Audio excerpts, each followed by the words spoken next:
할렐루야. 오늘 참 좋은 날입니다. 하나님은 이 세상에 그 무엇보다 우리가 드리는 예배를 가장 기뻐하십니다.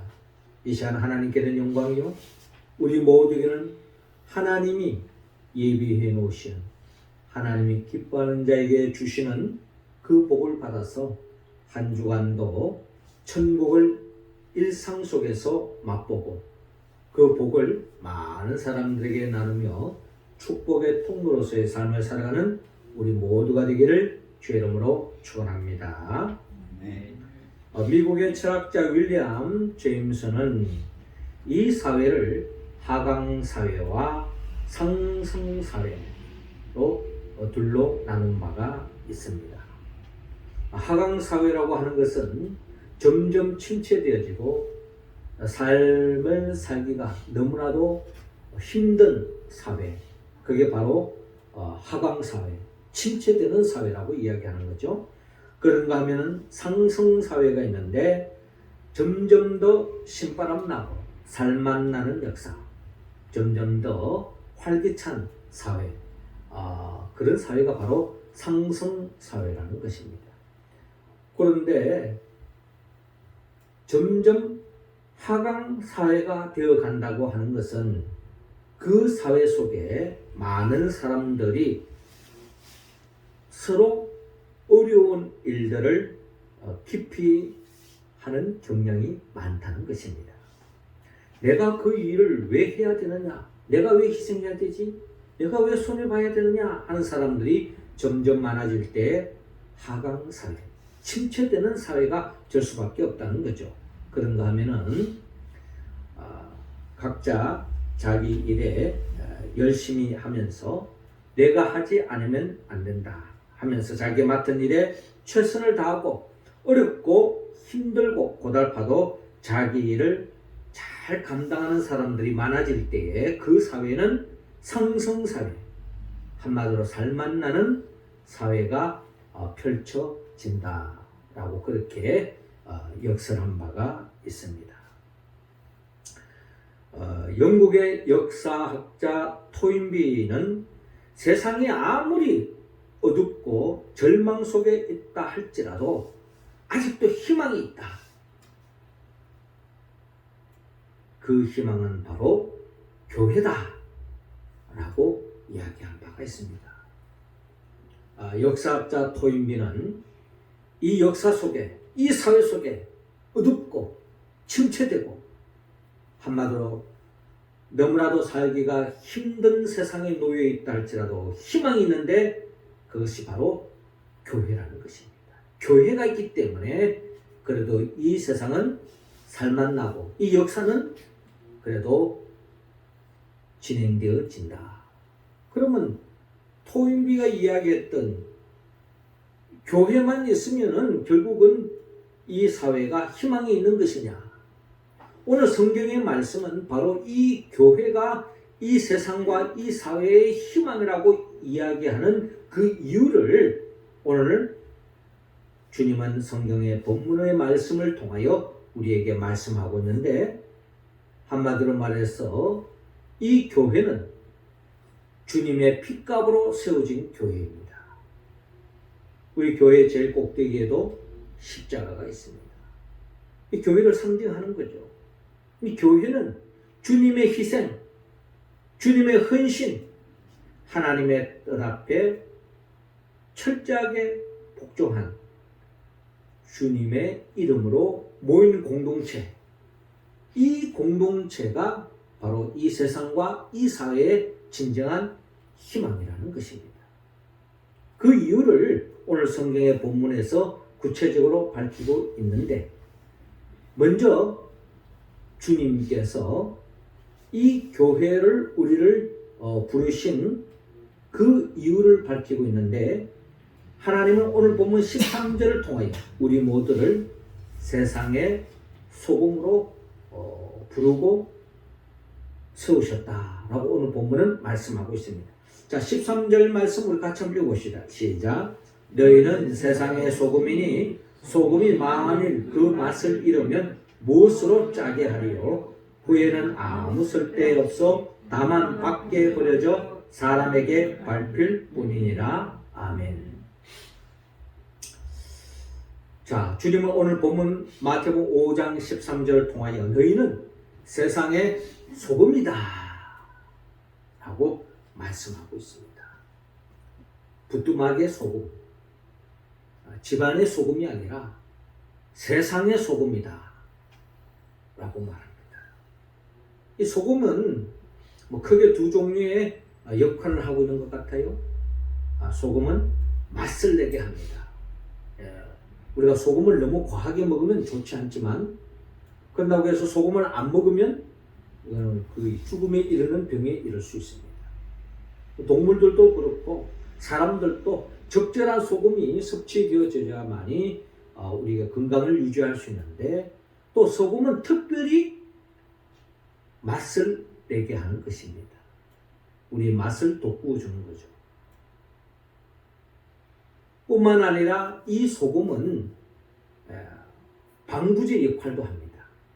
우리가 김장을 할 때에 배추를 소금에 절이는 이런 역할이 특별히 부식되지 않도록, 부패되지 않도록, 섞지 않도록 하기 위해서 소금을 넣게 되어지는 거죠.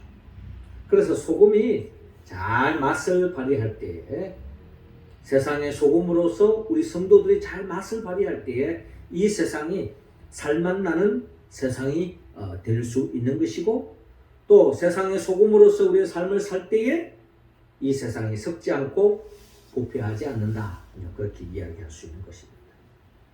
자, 소금은 바다에서 그 함량을 들여다보면은 약 3.4%만 있다고 합니다. 3.4%, 아주 미량이죠.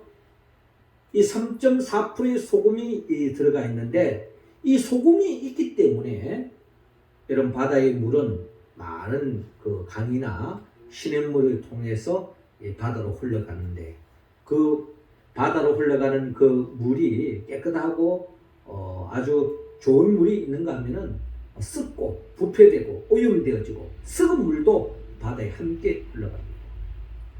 그럼에도 불구하고 그 바다가 썩지 않고 거기에 많은 물고기들이 헤엄치고 살 수 있는 것은 바로 이 3.4%, 아주 미량이지만 이 3.4%의 소금이 있기 때문에 그 바다가 썩지 않고 많은 물고기들이 헤엄치고 살 수 있다는 것입니다. 이런 의미에서 볼 때에 하나님은 우리 모두를 세상의 소금으로 불러주셨다. 우리가 그리스도인으로서 삶을 산다는 것은 하나님의 관점에서 본다면 우리 그리스도인들, 세상의 소금으로서의 우리 성도가 없다면 결국 이 세상은 썩을 수밖에 없고 부패할 수밖에 없고 멸망할 수밖에 없다라는 겁니다. 우리가 잘 아는 창세기에 보면은 소돔과 고모라 땅이 불의 심판을 받는 것을 볼 수가 있습니다. 표면적으로 보면은 죄를 많이 지었기 때문에 소돔과 고모라 땅이 하나님의 심판으로 불로서 심판당하고 도시가 파멸되고 사라졌다, 이렇게 우리가 이야기할 수 있지만, 영적으로 우리가 한번 헤아려 보면은 이 소돔과 고모라 땅에 의인 10명이 없어서 하나님의 심판의 대상이 되었다는 것을 우리는 잘 알 수 있습니다. 소돔과 고모라 땅이 죄를 많이 지었다 할지라도, 그럼에도 불구하고 그 소돔과 고모라라고 하는 그 세상, 그 사회 속에 의인 10명만 있어도, 그 많은 숫자 중에 의인 10명, 아주 지극히 작은 숫자이죠.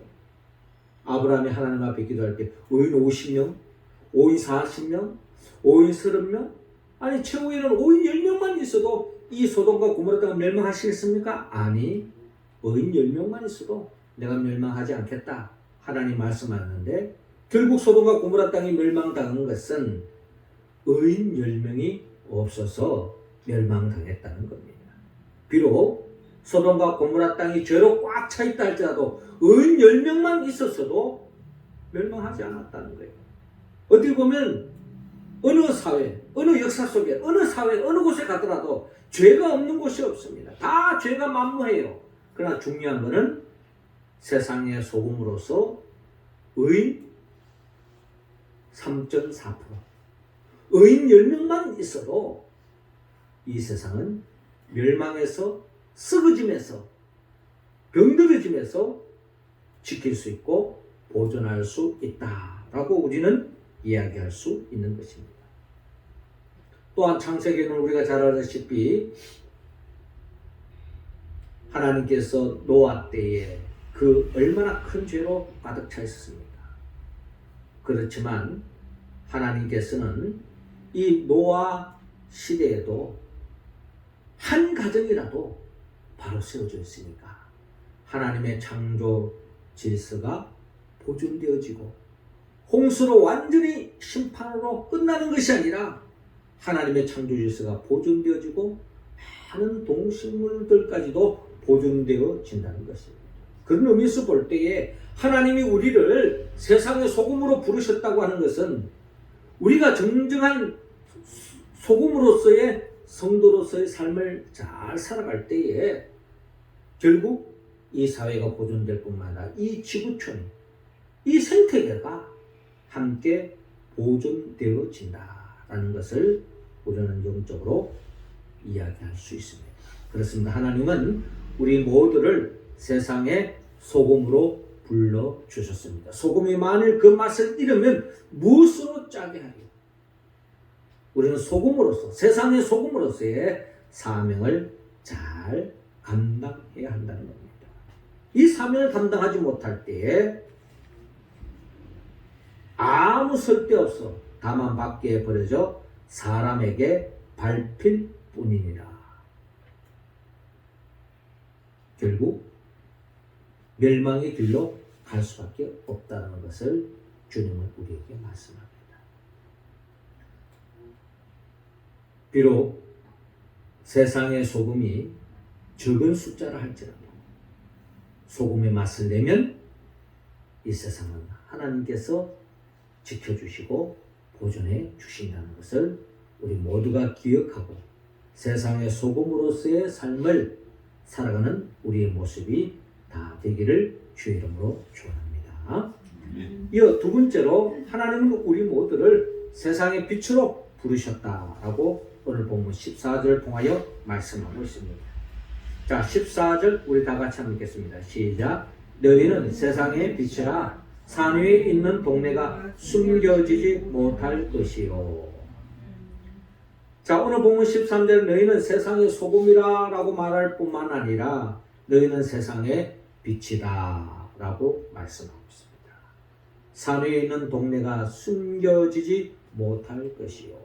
그렇죠. 불이 밝혀지면은 어두운 곳이 사라지잖아요. 우리가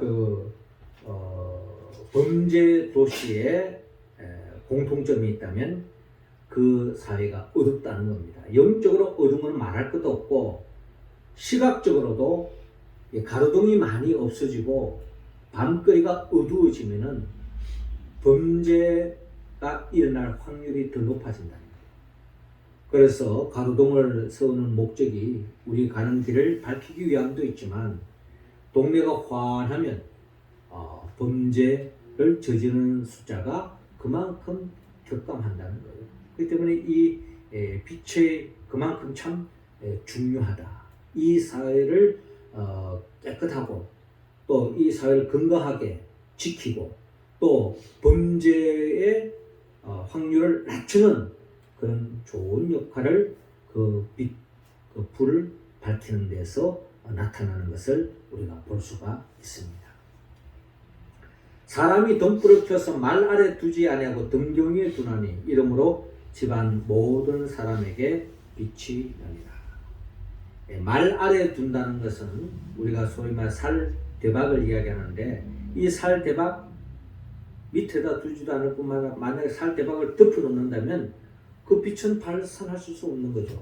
발산하지 없을 뿐만 아니라 대박으로 덮어 놓으면은 결국에는 그 불이 산소 공급이 되지 않기 때문에 불이 꺼질 수밖에 없는 것입니다. 그래서 등경 위에, 등잔대 위에다가 둠으로써 그 방을 밝히는 거죠. 그러면서 16절에 이같이 너희 빛이 사람 앞에 비치게 하여 그들로 너희 착한 행실을 보고 하늘에 계신 너희 아버지께 영광을 돌리게 하라. 주님은 우리 모두가 착한 행실, 선행을 하기를 원합니다. 선행은 사람들에게 우리가 선행을 베푸는 것이죠. 그 선행의 의미는 주님께서 팔복을 통해서 보여준 것처럼, 지난주에 일어난 것처럼 온유한 자로서, 그리고 또 보면 긍휼히 여기는 자로서, 또 다른 사람과 더불어 화평을 도모하는 사람, 이런 사람이 복이 있다고 말씀하지 않았습니까? 이처럼 우리가 다른 사람들에게 선행을 베푸는 것입니다.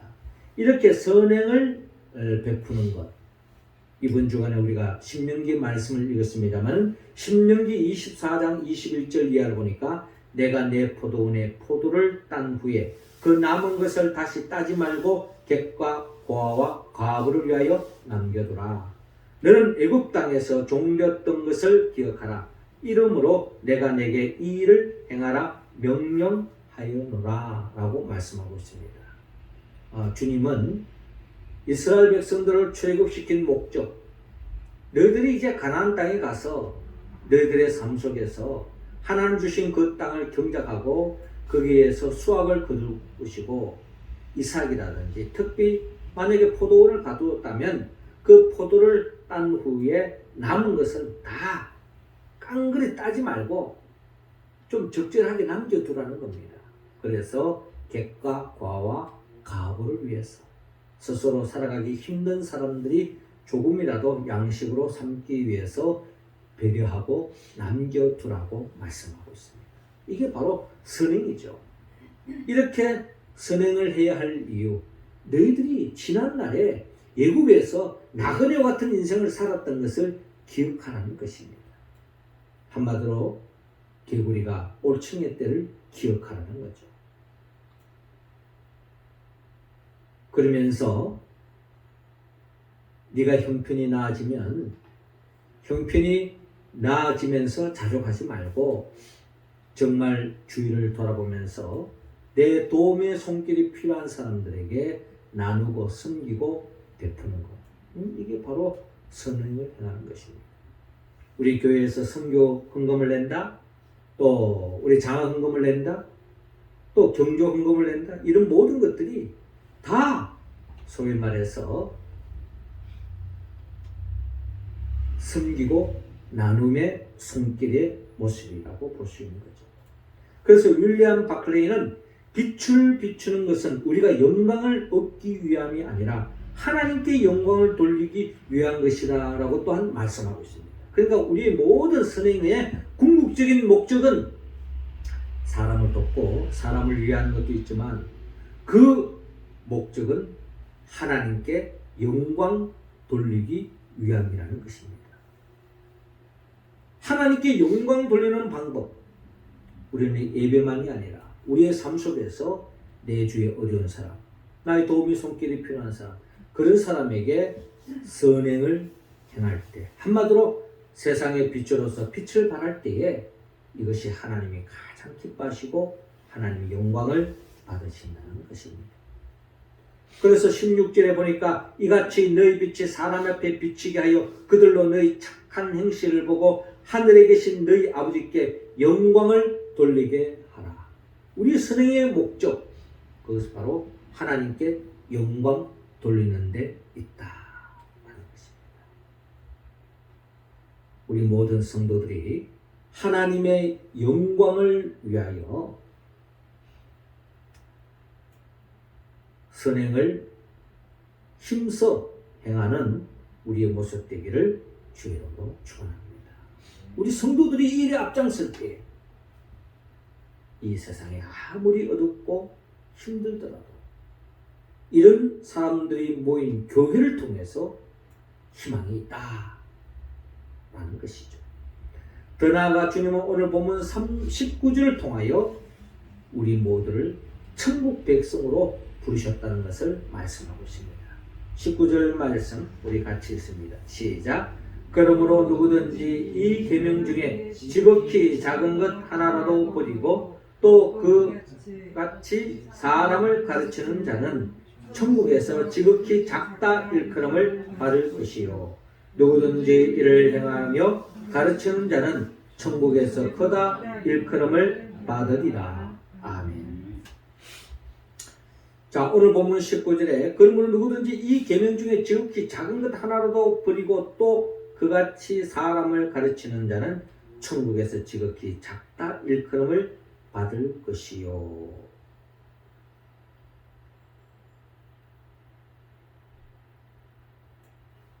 주님 하신 그 많은 그 계명 크게 두 가지죠.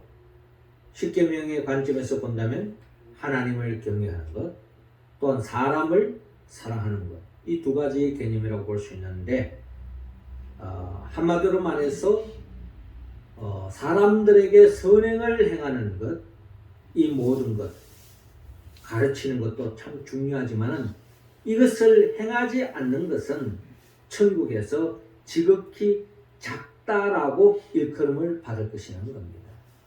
주님이 원하는 것은 이것을 행하면서 가르치는 사람이 되라고 말씀하고 있습니다. 그러니까 내 자신이 먼저 선행의 본을 보여라는 거죠. 그렇게 할 때 천국에서 크다 일컬음을 받으라. 하나님의 더 큰 복을 받을 수 있다 라고 말씀하고 있는 것입니다. 그러면서 20절에 내가 너희에게 이르노니 너희 의가 서기관과 바리새인보다 더 낫지 못하면 결코 천국에 들어가지 못하리라 라고 말씀하고 있습니다. 그렇습니다. 우리의 선행의 궁극적인 목적은 오직 하나님의 영광을 위한 것이어야 됩니다. 예수님 왜 바리새인과 서기관을 왜 지금 이야기하고 계시느냐? 서기관과 바리새인들의 모습은 하나님의 영광을 위한 선행이 아니라 자기 자신을 위한 선행을 일삼고 있다는 것입니다. 사람들로부터 좋은 평판을 얻기 위해서, 사람들로부터 칭찬받기 위해서, 사람들에게 과시하기 위해서 하는 것, 물론 거기에서 우리의 선행이 출발할 수도 있습니다만은 하나님이 우리를 부르신 궁극적인 목적은 결국 하나님의 영광을 위해서 선행을 도모하라고 말씀하고 있습니다. 하나님의 영광을 위해서 선행을 베푸는 것이 하나님이 기뻐하시고 그런 자를 하나님 나라의 백성으로서 하나님이 보장해 주시고 하나님이 축복해 주신다고 오늘 성경의 본문을 통하여 우리는 헤아릴 수가 있는 것입니다. 예수님께서 제자를 부르신 목적, 우리를 세상의 소금으로 세상의 빛으로 불렀습니다. 어떻게 우리가 세상의 소금과 빛으로 삶을 산다는 것은 한마디로 말해서 거기에는 희생이 따릅니다. 헌신이 따릅니다. 때로는 여러분 세상의 소금과 빛의 역할을 감당하다 보면요, 이해관계 속에서 욕을 먹을 수가 있습니다. 여러분 이 세상에서 바른 말 하면 다 사람들이 너 참 바른 말 한다 하고 좋아할 것 같죠? 그렇지 않습니다. 내인데 손해가 되면요, 아무리 바른 말을 하는 사람을 향해서 오히려 사기꾼이라고 이야기할 수도 있는 거예요. 이게 바로 세상입니다. 옳은 소리 한다고 해서 다 박수 받고 대접 받는 게 아니에요. 옳은 소리 하다 보면 오히려 고난을 당할 수가 있습니다. 그래서 우리가 지난주에 8복에도 의를 위하여 핍박을 받는 자는 복이 있다, 이런 말씀이 바로 거기서 나오는 거죠. 옳은 소리 이야기하고 진실을 이야기하고 바른 말을 하면은 때로는 욕을 먹을 수도 있습니다.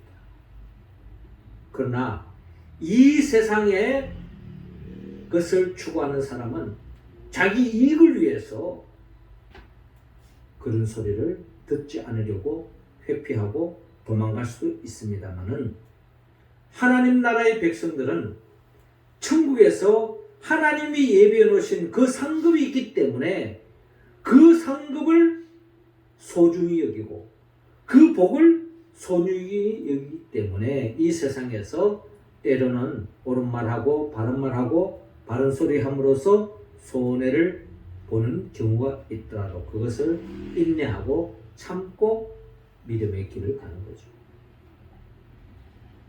그런 사람들이 진정 하나님께서 크다 일컬음을 받으시고 천국에서 축복해 주신다는 것입니다.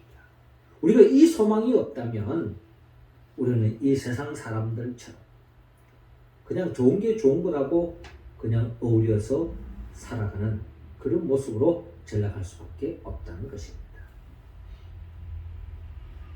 그래서 신명기 30장 15절에서 16절에 보라 내가 오늘 생명과 복과 사망과 화를 내 앞에 두었나니 곧 내가 오늘 내게 명령하여 내 하나님 여호와를 사랑하고 그 모든 길로 행하며 그의 명령과 규례와 법도를 지키라 하는 것이라. 그리하면 내가 생존하며 번성할 것이요 또 내 하나님 여호와께서 내가 가서 차지할 땅에서 내게 복을 주실 것임이니라 라고 말씀합니다. 하나님께서 이스라엘 백성들을 출애굽시켜서 하나님 백성으로 가나안 땅의 약속의 땅에 인도하려고 하는 그 목적, 너희들 하나님을 잘 섬기고 하나님의 법도대로 살아야 된다는 거예요. 그게 바로 세상의 소금이요 빛으로서의 삶을 살아가는 사람의 삶의 자세라는 것입니다. 이런 삶을 살아갈 때에 하나님께서 신명기를 통하여 분명히 너희들이 가나안 땅에 들어가면 하나님이 보장해 주시고 복을 더해 주실 것이다. 신약 백성으로 말할 것 같으면 우리가 이 땅에서 삶이 끝나는 것이 아니라 하나님이 예비해 놓으신 천국이기 때문에 천국에서 상 받을 것을 꿈꾸고 소망하면서 이 세상에 때로는 옳은 일을 하다가 또 선행을 하다가 손해를 보고 어려움을 당하더라도 낙심하지 말고 끝까지 하나님이 기뻐하는 하나님의 영광을 위해서 그걸 도모하라는 겁니다. 그런 자는 하나님이 반드시 보상해 주시고 천국에서 더 없는 복을 내려주신다고 또한 약속하고 있는 것입니다.